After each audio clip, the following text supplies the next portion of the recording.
Lovely to see you all here. Welcome to Christ's College. This is one of our very few church secondary schools in the diocese, if you've not been here before. And it's really good to be here with you tonight. The Church House Review, as you probably know, we've been working on, listening to people, praying, thinking it through for really quite a few months now, about 4 or 5 months, a bit longer than we originally intended. And as we describe what we've come to, there will be quite a lot of information. We'll hope to go through it reasonably quickly. You don't need to make notes because all this information will be on the website, and we'll give you the address for that so you can look at it later on. Just a couple of opening remarks before I hand over to Matthew Frost. Matthew has led our Church House Review, and it's great to have him here this evening. First of all, we are aware that the review has taken a bit longer than we originally anticipated. And that's mainly because when we did start asking the parishes, what do you think of Church House? What are the things you value? What are the things you find difficult? And all the rest. We had plenty of feedback. It is one of the things about being in Guildford is whenever you send something out, you do get plenty of feedback, which is good, which is a good thing. And that has led us to move beyond a kind of rather gentle evolutionary approach, which perhaps was how we started, to really thinking we do need to make some fairly major changes to the way Church House operates, and also the way we all operate together across the diocese. Sometimes people use the word diocese, often as a swear word, but to refer to that group that you have to pay money to in the centre of the, who hang out in the Surrey University Research Park. Actually, the word diocese, and I would like to reiterate this several times in the evening, the word diocese means a patch of land over which we together, alongside our ecumenical colleagues, are called to pray for and work for the coming of God's kingdom. That's what the diocese is. And our patch of land, the Diocese of Guildford, covers 2/3 of Surrey, a chunk of North East Hampshire, 1 parish in Sussex, don't forget them, otherwise you get in trouble, and 1 parish in Greater London, Chessington. So that is the Diocese of Guildford. It's a patch of land.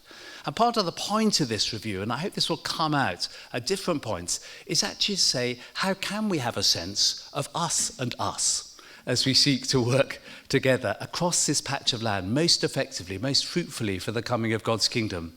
It is a very interesting thing when you make a transition from being a vicar to being, I'm sure it happens when you become an archdeacon, certainly when you become a bishop, you're suddenly sort of management and the kind of the diocese. And it is interesting, kind of how can we actually work together better, as fruitfully as we can, over this patch of land. And then the second thing to say is that we are trying to make these review recommendations as clear as possible.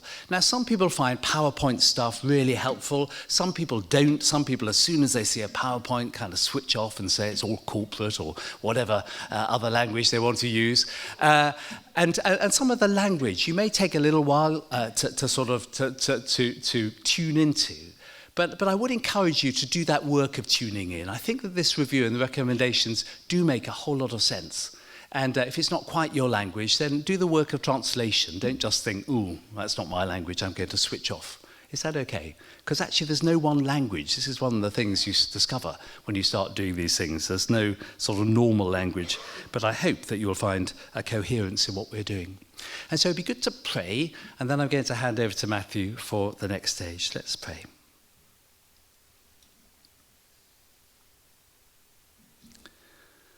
And in this season, as the disciples, male and female, met together to pray for the coming of God's Spirit before the day of Pentecost, we do acknowledge, Heavenly Father, that without you we can do nothing.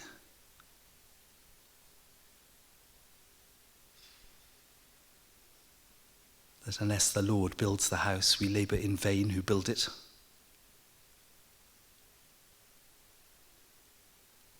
That we can plant and we can water, we can plan and strategize, but it's only God who gives the growth.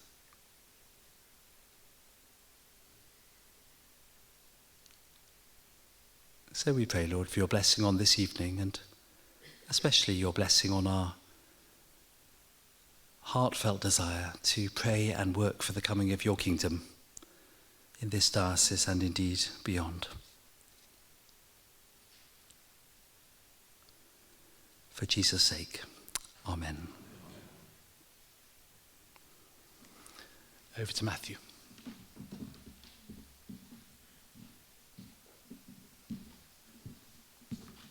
Good evening. I'd like to start just by reminding us of the purpose of the review, which is up there, but let me just quickly read it to you just to refresh our memories. To equip the Diocese of Guildford with a central team structure, capacity and capability and flexibility that is organised to effectively support and help lead the objectives and priorities of TCTL through our parishes, chaplaincies and schools over the next 5 to 10 years. I guess the two things I just really want to underscore there is this is a long term. This is about 5 to 10 years, not about the next couple of years. And this is also critically about helping Church House Guildford teams serve and support in any way they can, the best way they can, parishes, chaplaincies and schools. That really is the purpose of the review. With Bishop's Council, we agreed 10 guiding principles. I'm not going to go through these, but they're really just to flag them up there again. So 10 guiding principles. We have sought to be true to these throughout the review and in all of the changes that we'll be sharing with you this evening. Essentially served as a framework for us to ensure that we stay true to a set of principles that we agreed with Council. Andrew. So just a bit about the context in which we're seeking to make these changes. One of the questions that came up, which often a diocese doesn't ask of itself, is what's Church House Guildford for? You know, what's it actually there to do? And we started by saying, well, it's there to serve the parishes. And that seemed a good place to start. And then we started thinking, well, actually there are some areas where we're called to lead. It isn't just about service, it's about leadership. And we defined 4 areas where we need to lead from Church House Guildford. Those areas are setting the diocesan strategy. If you don't know what TCTL means, it's transforming church, transforming lives. That is our strategy, our overall strategy to which we're seeking to work in all of our parishes and schools and chaplaincies. So setting the diocesan strategy, encouraging safety, especially in areas like safeguarding, such central areas at the moment. Church House Guildford needs to take a lead in that, to say, you know, these are courses that we need to lay on, these are things that you need to come to, because we want to set a safe place for the mission of God's church. Holding to common standards, especially in areas like the training of our clergy and lay people. We can't just say clergy can be trained in their own parishes. We actually say that we need some standards here, some national standards for training. And then ensuring synergy across our many and varied activities. So often when you're rooted in a parish, it's a great thing to be. We need people to be rooted in parishes. But the danger is that you don't know that there might be a parish, 5 miles down the road, which is doing something which you're kind of thinking about doing, and they've learned the lessons. They've learned the hard lessons, they've learned some good lessons, and actually for you to be put in touch with them can be immensely helpful as you seek to develop whatever that initiative is. So I think Church House has the opportunity to encourage synergy in that way. The feedback that we received from the parishes, schools and chaplaincies highlighted some rather clear and sobering messages. First of all, that Church House has a tendency, or is seen to have a tendency, to extend its sort of top-down remit unnecessarily, to take over some leadership in areas where actually we should be simply supporting the mission of the parishes. And also that our services haven't always scratched where those on the front line are itching. And then the other context here has been transforming church, transforming lives. It got off to a great start. It was launched well. People said this is really good. We need to be doing something like this. And yet we are aware that quite a number of parishes still haven't really engaged with it. Some parishes are doing their own thing, which is fine if they're being strategic and thinking clearly, asking God, where are you calling us to next? Some parishes have in a way just haven't quite got to work this through. And others have maybe started well and then perhaps are not sort of reviewing what they're seeking to do. And of course our 5-team structure, at the moment in Church House Guildford we have 5 teams, the discipleship, vocation and ministry team, parish development and evangelism, community engagement, the kind of finance and admin team and the schools team. We have 5 teams that sort of whole team structure was developed at a time before Transforming Church, Transforming Lives was a glint in anyone's eye. And so we wanted to say, how can we bring that team structure into line with what we're seeking to do, and especially with the first goal of Transforming Church, Transforming Lives, on which the whole of the rest really hinges, which is to make prayerful, confident disciples in daily life. Back to Matthew.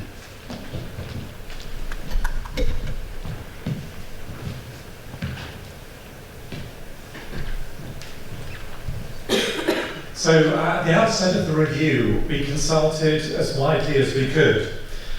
We launched an online survey where we had 430 respondents.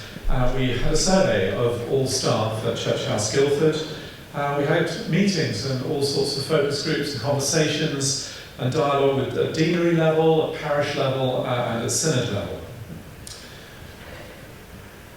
There was one sort of, a variety of messages came through, but there was one sort of overarching one, which I think Bishop Andrews already alluded to, was just a sort of gentle but firm reminder from many of you that its parishes are not the central teams who are actually the primary deliverers of TCTL. And there's been a perception that of sort of pushing services from the centre onto parishes, and that are not really wanted. We'd love to get away from that, please. Things that you asked for, things that we heard were various. We heard people saying actually we need more support in actually many areas of administration. Safeguarding, yes, that's been great. That was an area that people have really valued support, but also in property, in HR, in finance, IT, legal.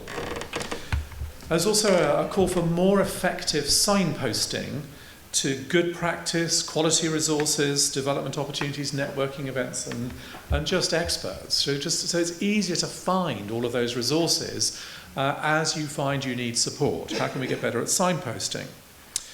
There was a call for more coordinated and targeted needs-led approaches, especially in those resource-intensive areas such as training. We conducted a fairly major review of all the training and found actually there's a huge amount of training going on across the diocese, but it's pretty uncoordinated, and often people don't know what's going on. How can we get just more coordinated and more in response to your needs around everything we do on training? One of the highest things you asked for was more effective and fit-for-purpose communication between Church House Guildford teams and parishes. And finally, you talked about more transparency over the way parish share is used and more evidence of how it is adding value. So drawing on all of these insights and everything we learned, we came up with 7 opportunities, which are the 7 listed there, to really guide the whole review. And really we said, look, if we can try and successfully in the changes we're about to hear, in each of these changes taken together, actually we resolve those opportunities, make progress on those, we will have made real progress on this review. And that's what we'll be taking you through now. So those are the kind of building blocks on which the review has been based. And the next slide brings up the main recommendations. You will find on this slide all the recommendations, which we will then sort of spell out in a little bit more detail in the next 20 minutes or so. The main recommendations. This slide looks a little bit elaborate, but as I say, well, it doesn't look elaborate yet, but it will look elaborate by the time we finish. But as I say, we will be spelling it out a bit more. If we start at the top of the slide, what is the vision for Church House Guildford? You know, what would be the strapline outside the sign outside the new offices? We came up with the strapline, supporting our parishes. That is what Church House Guildford is about. It's about supporting our parishes. Now, just as the word diocese doesn't mean a building or those who work there located in the middle of the research park, so the word parish doesn't mean a church. The word parish is a smaller patch of land over which you, as a parish community, alongside your ecumenical partners, are expected, encouraged to pray for and work for the coming of God's kingdom. So supporting our parishes isn't just about supporting our churches, it's supporting the schools in the parishes, it's supporting the wider communities. And support, of course, comes from different directions. You can have support from underneath, we call it a foundation, and you can have a support from on top, we call it a superstructure. And so support isn't saying it's all about serving or it's all about leading. It's about servant leadership, about supporting from beneath, and in those 4 areas that we spelt out at the beginning, supporting, providing some safe superstructure in which our mission as a diocese can take place. So that is the overall vision. Now we then asked, well, what are the kind of things that undergird, should be right at the bottom of this, you will see them coming up now, and you may not be able to read them because they're a little bit small, but undergird all that we're trying to do through our teams in Church House Guildford. And the first of these, we said, was something that we slightly inelegantly have called, and if anyone can come up with a better name for this, the Archdeacon of Surrey offered a large Twix, a king-sized Twix, for anyone who can come up with something better here. But the parish needs-based process. Now, Paul is going to tell us much more about that shortly, so I won't go into that at the moment. But the parish needs-based process is basically asking the question, what are the needs of the parishes? At the moment, we know the needs of the parishes when someone rings up Church House and says, I've got a need. But actually, we don't have any kind of more coherent way, systematic way of knowing what are the real needs of the parishes. And that's what that is about. Then the next one underneath that talks about one set of services. Again, there's quite a lot of confusion. What does Church House do? What's on offer there? What are you serving? What can we ask for and what can't we ask for? And we've realised that we need a much clearer definition of what can be offered from Church House and what isn't offered, where perhaps there are other places that you need to look. One training plan. Matthew mentioned we actually last year, we ran more than 240 training events or courses from Church House Guildford. Now that is an awful lot of courses, and some of them are overlapping, and some of them people just don't quite know, is this for me? Is this meant for me? So we've talked about actually having a much more coherent approach to what is offered in terms of training. One people plan. That's about how do we help people develop? How do we help clergy develop? One of the clear things from the responses from the parishes was clergy saying, well, we have our ministerial development reviews. They're kind of good, we enjoy the conversations and so on, but nothing seems to happen off the back of them. We don't seem to sense that anything's being picked up from there. And similarly, those in our church house themselves, how do we develop them? And lay readers, licensed lay people, how are we developed in our ministries? Then something called a self-service portal. We'll come on to this. I didn't know what a self-service portal is, but it's to do with how do we have one place where if we're really wanting to find out, to be signposted something where we really have a question, one place where we can go to. We're conscious our website at the moment isn't terribly intuitive. It's not very easy to find your way around. So doing some work on that. And then one set of values. What are the kind of values that we hold to at Church House, both within Church House and also in the way that we respond to those who we're seeking to support in the churches, schools and chaplaincies. And then, exciting.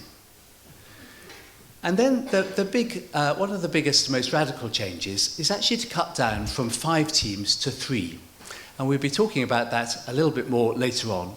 But actually that we've recognised that part of the incoherence of what's being offered is that the discipleship, vocation and ministry team has been doing quite a lot of overlapping work with the parish development and evangelism team, which has been doing quite a lot of overlapping work with the community engagement team. And that actually it would be better, and other dioceses have taken this move as well, better to say there should be one single parish-focused team where all sort of parish resources come from, and then an operations team which is providing the practical resource in terms of HR and admin and financial resource and safeguarding and those kind of things, and then our education team, which isn't massively changed through this review. As I say, we'll be going into this in a little more detail shortly. I'm sorry for the complex slide with a lot of different coloured blobs on it. I'm going to explain the different coloured blobs at the end of the presentation. But just to introduce the needs-based concept, if we're not scratching where it's itching, what are we going to do about it? And this is where the needs-based process comes in. it's an incredibly boring title. How can anybody get excited about a needs-based process? But it seeks to do what it says on the tin. It's a process that is rooted in the needs of our parishes. How do we find out what the needs are? Well, it's probably not rocket science. It's about listening. But listening isn't always as easy as we think it is.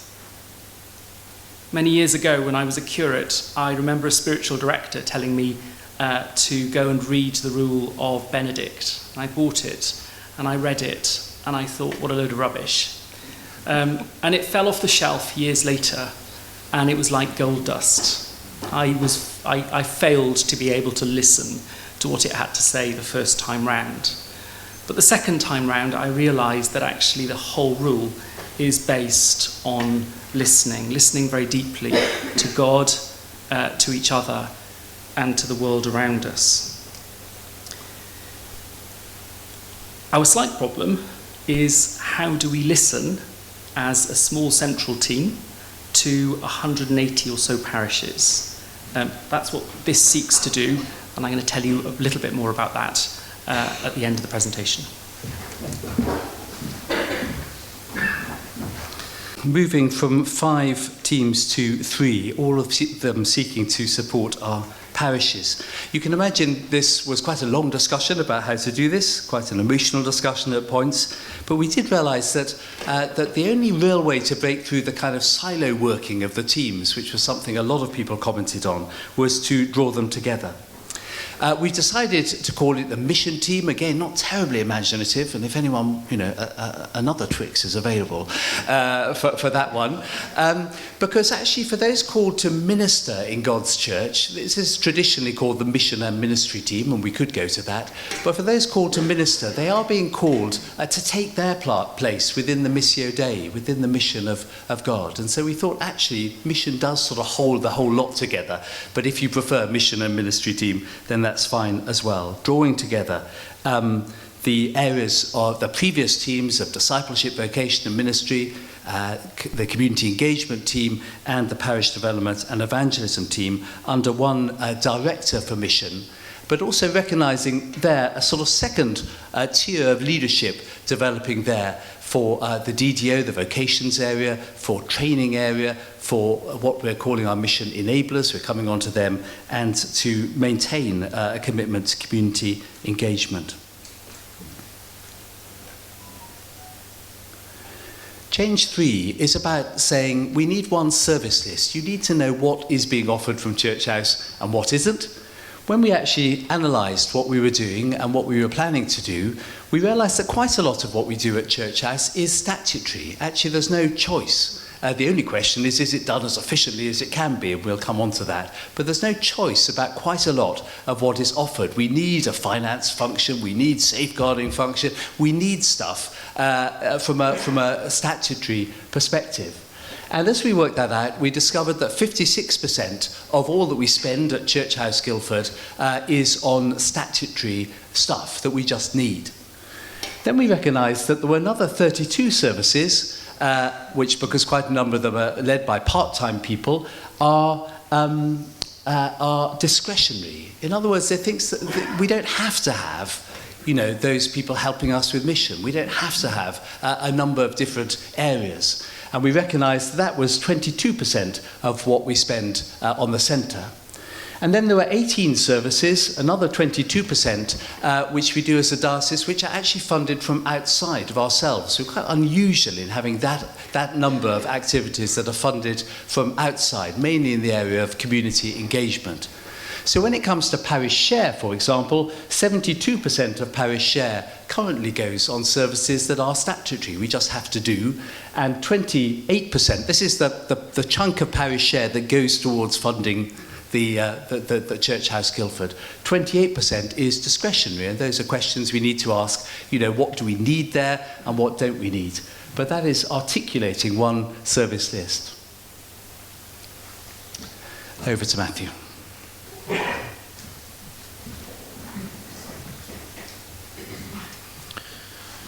So change 4 is getting into the detail of all of the role changes in Church House Guildford.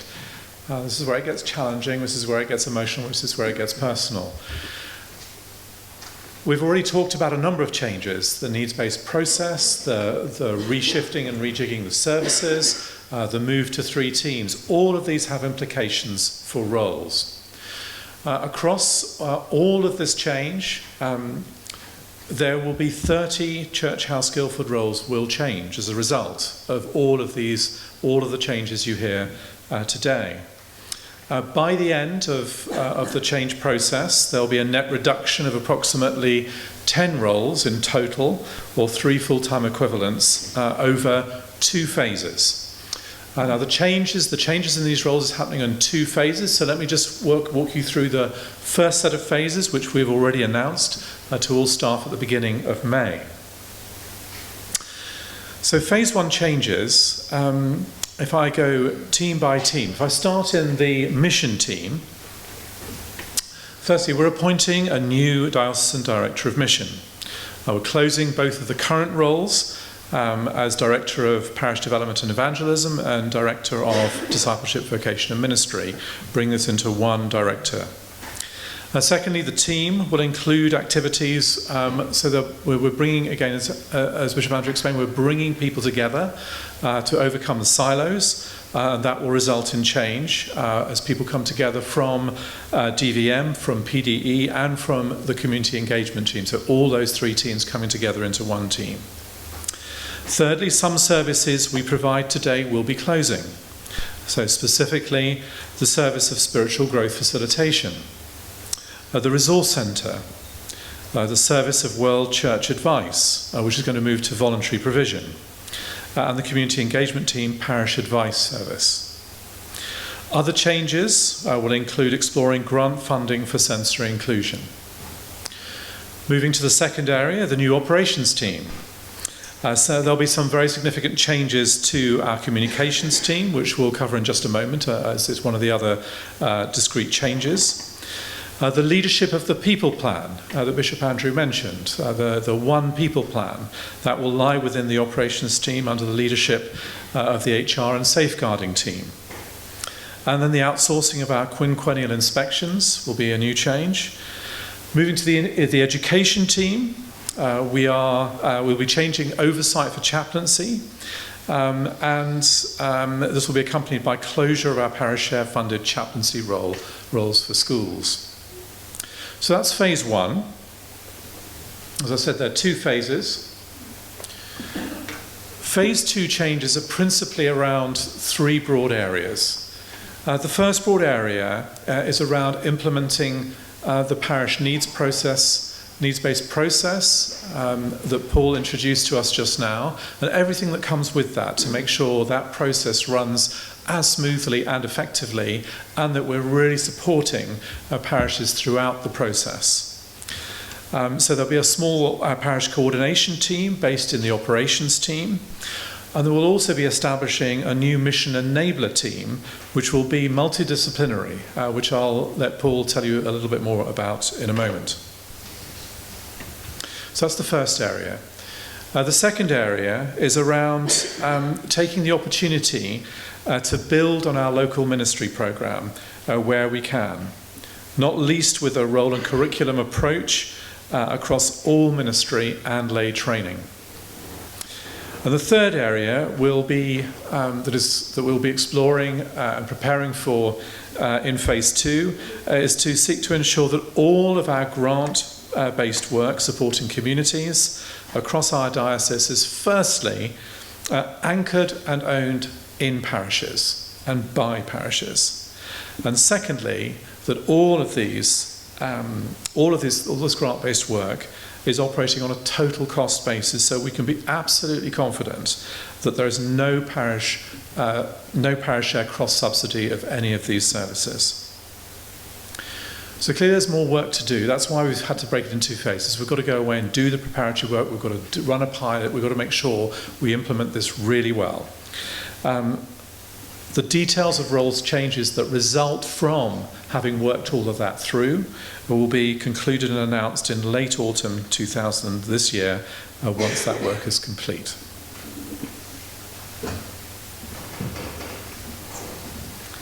Five more changes to come.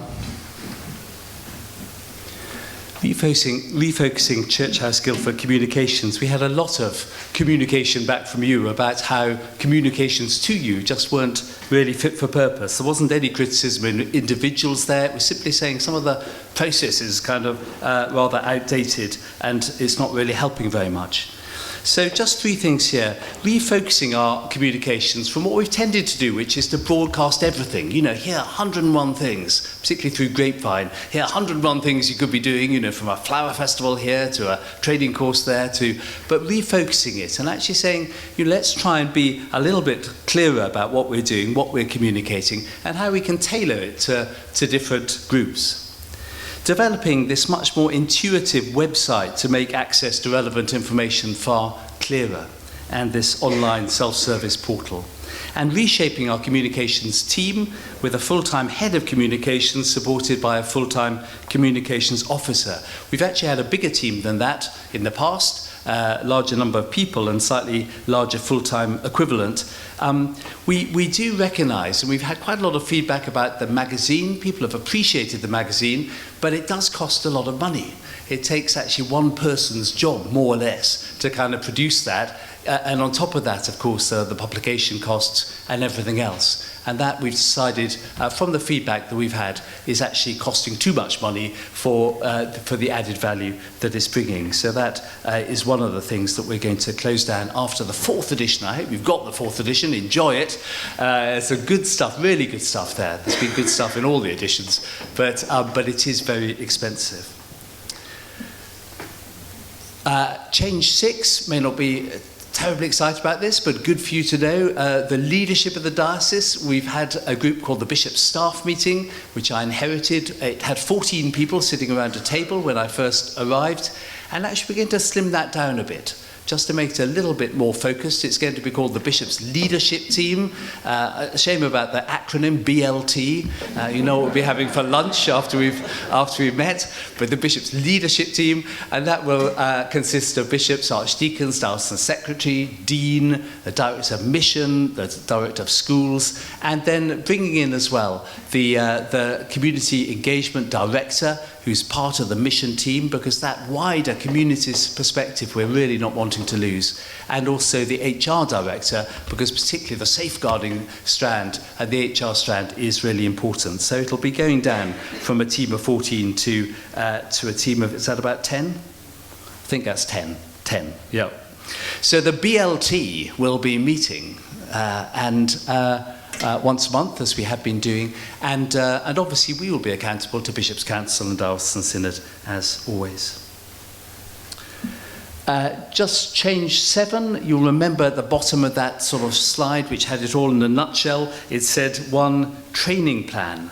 That, as we say, was something that came across from a lot of the feedback. Again, people saying there's so much training going on, being offered, and we don't know what to join in with. And so the plan is to have just one a sort of single ownership of what we're doing in training. Of course, it'd be delivered from right across Church House Guildford, but a kind of clearer idea of what we're seeking to do there. And the new mission team will be responsible for owning that plan. And as we've said, there will be quite a lot more of pointing people to external resources, not always thinking we have to, reinvent the wheel ourselves. So just really working through the training side as well as that. And just the last 2 changes proposed. Over to Matthew again.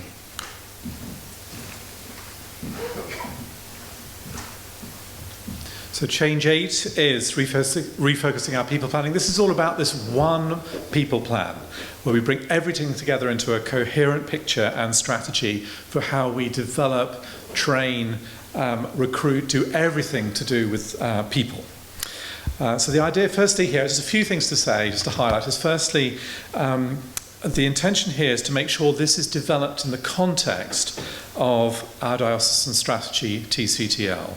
What does that require of us? What are the people implications of realising the strategy. The second thing that I just wanted to highlight on this is that this people plan will encompass clergy, laity, and our staff. It's going to be integrated across all three. Thirdly, I just wanted to highlight that this is about the end-to-end life cycle of our people's ministry within the diocese. So we're looking at everything from how do we get recruitment joined up with induction, joined up with ongoing development for the term and time that they are working with us, all the way through to leaving well and even preparing for whatever people are called to do beyond the diocese thereafter. This is all going to require some work, and it's going to require more detailed thinking. That's going to go on over the next few months, and this should be ready. We expect this to be in place towards the second half of the year.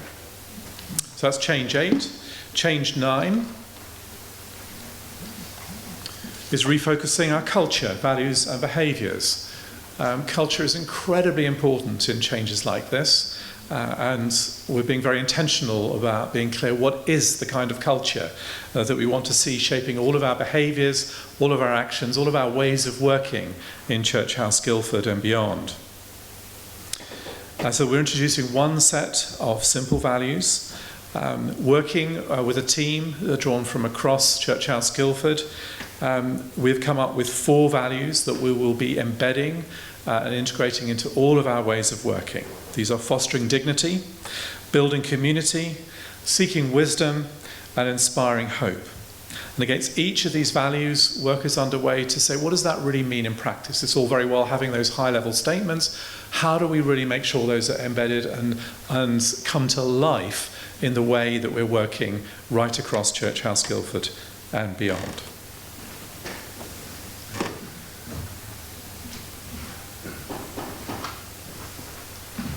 I suppose the big question is, what difference will this make, if it works, to the churches, chaplaincies and schools, to their experience of Church House Guildford? And we just put a few things together here. There will be higher quality, easier to access, this is top left, resources, tools, advice and training. Just a greater clarity about what's offered there. Parish is more directly able to shape Church House Guildford services. If we're putting things on, if we have people there who aren't supporting the parishes, aren't responding to parish needs, that'll be clearer. More personal, relevant support fitted into the context. Easier to establish contact with relevant Church House staff. More transparency over what is offered from Church House. Better communications. More clarity on the scope and extent of what support's available, and more effective locally owned church development plans. And Paul will just be talking a little bit more about the parish needs process, which helps that. And for clergy, greater support in mission planning from the archdeacons and mission enablers. A fit-for-purpose MDR system leading to resource plans for future development. Greater recognition of clergy, can I read that? Aspirations through the needs-based process. Continuing support from bishops, archdeacons and area deans. This isn't taking any of that away. Continuing resource in the area of clergy counselling, and we're doing some well-being work alongside this. Enhanced resource in areas where clergy have asked for it, especially HR and property. And that's how we're sort of praying that this new way will actually help answer a whole lot of the different questions and comments that came from you. So over to Matthew for one final bit before we come to some questions, and then I'll hand over to Paul. So just very briefly, just a bit of an overview over the implementation planning. As I mentioned earlier, there are 2 phases to this, phase 1 and phase 2. Regarding phase 1, we announced, as I mentioned earlier, changes to all staff on May the 1st, and that triggered also a consultation process for all staff potentially affected in a variety of ways by these changes. We also made a general announcement to the whole diocese on 2nd of May, and we also started things like the recruitment process for the new diocesan director of mission. On the phase 2, the second row, we have a number of work streams underway. I mentioned some of those earlier in preparation for a phase 2 announcement at the end of October and then implementation towards the end of the year. I think I'll leave it there and hand back to Andrew. Just think before we come to the questions, I might ask Paul to do the next little bit about the Parish Disease-Based process, just so you've got a little bit more understanding of what that looks like, and then we'll have some time for questions. So to pick up where I left off, with the question, how are we going to listen to 180 or so parishes? And up in the top left-hand corner, it recognises that there are two ways in which we listen. The first is a reactive way. So we will continue to be the fourth emergency service for the diocese. If your organ blows up or your tower falls down, then we're there on the end of the phone to help in every way we can. What we're planning to change is the more proactive process of listening. And that relates to this circle of different blobs. It's going to take us about 2 years, we think, but we'd like to, in a systematic way, visit every parish in the diocese and do a face-to-face listening exercise. And that's going to be done by the team of mission enablers that Matthew referred to. So the mission enabler will make an appointment to come and see you in your parish and ask some really simple questions. Where are you in your church development cycle? What's going well and what are the challenges? And what particular help is needed at present? Now, we recognise that in terms of church development plans, there are some parishes that are right at the start of this process and might not have got round to doing vision work and thinking about church development plans. There are other parishes that might be on their second or third cycle, so everybody's in a different place. For those who haven't started this process or who don't have a church development plan, the mission enabler will help parishes to listen to God. So as we attempt to listen to you, we're also wanting to attempt to help you to listen to God. To listen to God through yourselves, the local church, and of course the diocesan church. That includes TCTL and our common vision as a diocese.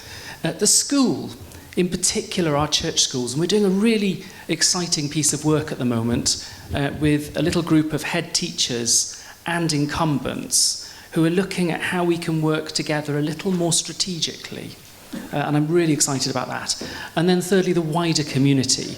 We recognise that some of the church development plans are a little insular. How do we look out to the world and ask the question, what are the needs in the community as well? They'll then help you to identify priorities, to translate these into a church development plan, and one that will be simple, clear, balanced and measurable. The church plans, development plans that I've seen in visitations are inspiring. If they have something in common, they're exhausting. There was one parish, I think it had over 200 aims on it. This is about simple and achievable plans. A new style biennial archdeacon's visitation. Now, this is the really bad news for you, that is, because up till now, you've seen an archdeacon every 6 years. And in between, you've filled in one of those lovely forms that I know you all enjoy completing every year, and I really enjoy reading. I don't personally think that's a very good way of listening to you. So rather than rocking up every 6 years, we're going to change that to every 2 years. And further disappointment, you'll find that we won't be quite so interested in your drains and your gutters and your churchyards and your silver, but far more interested in your church development plans. And the point of that visitation will be to affirm, to encourage, and at times to hold to account to. And that's a two-way thing. As you hold us to account, we hold you to account in the gospel. And then secondly, how can we help, support and resource? And that's a conversation where the archdeacons and the leadership of the parish co-design how are we going to resource this plan and what is the support that we need for it. And then following that visit, and the intention would be that, as I say, we're going to do this in a sort of 2-year cycle, and we're going to do it by deanery. So, so a fortnight of my diary will be dedicated, for example, to the Surrey Heath Deanery. And at the end of that fortnight, I will feed back to the parish coordination team, the small team that Matthew referred to in Church House, with some recommendations. Recommendations, not necessarily mine, but ones that we've put together as parish and archdeacon. And then the new team in Church House. It's not a big team. We estimate it would be about 1.8 people. And that team, that's a partnership, really, isn't it? Perhaps not even a partnership. Very small. That team will be the focus for reactive support, so the single point of contact for inquiries from parishes. You'll know the name of the people in that team and you'll know who to contact. And then secondly, also the proactive support for each stage of the needs-based process. So they'll manage the calendar for it, they'll collect the information and prepare for vision days. They'll receive the feedback that archdeacons bring back after their visitations. They'll prepare a brief report of recommendations for the deanery meeting, which I'll come on to in a moment, and then eventually they'll mobilise support for parishes. Almost there. We then have a deanery action meeting. And this is a really significant group. So this will happen about a fortnight after the deanery visitation. So visited all the churches in Surrey Heath, months. About a month later, we'll have this meeting. It's chaired by the bishop. And that's really significant because that indicates that at the very highest level, our bishops are involved in helping to resource and support our parishes. It'll include the relevant archdeacon, area dean and lay chair, and the deanery leadership team, the directors of Church House Guildford, who coordinate the work of our central teams, and anyone else that is useful to have in the room. And then the objectives of that will be to affirm, challenge, and endorse the archdeacon's recommendations, and check any mad ideas that he might have had, or she might have had, to consider any other resources that can be applied, to look at the synergies between parishes. And there's a really important point there, because I think we're sort of learning that every church is a resource church. Sometimes we feel that, you know, the bigger churches are every church is a resource church. And we should all be able to help each other. So what are the synergies and how can we perhaps engineer some help within the deanery or even beyond? To be wise stewards of resources for the deanery and diocese, to grow the strategic relationship of bishops, leadership team, deaneries and parishes, going back to the point that Bishop Andrew made, that we're all in this together and let's be as connected as we can. And then to end the meeting with a clear output of agreed actions from which the parish coordination team can mobilise support.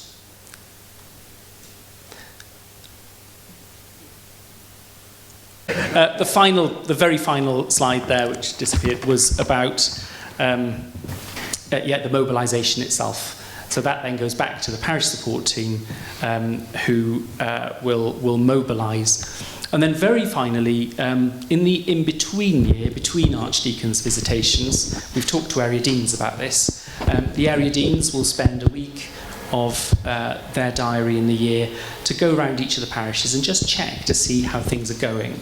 The big difference in this process is that whereas we have been doing vision days and been doing that, and a tribute to the PDE team who've been doing that really, really well, what's different about this is it's not just coming in to do a vision day, it's walking alongside you at every stage of the process. So it's a sense of accompanying journey as we walk together in transforming church, transforming lives.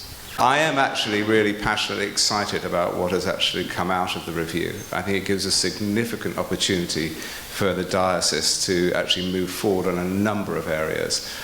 So I shall be afar in Cornwall, but I will be looking on and praying for all the hard work that has actually gone on, that's represented, I think, tonight. What you've just seen is the blood, sweat and tears and prayers of not just the 4 that have presented, but actually many others as well.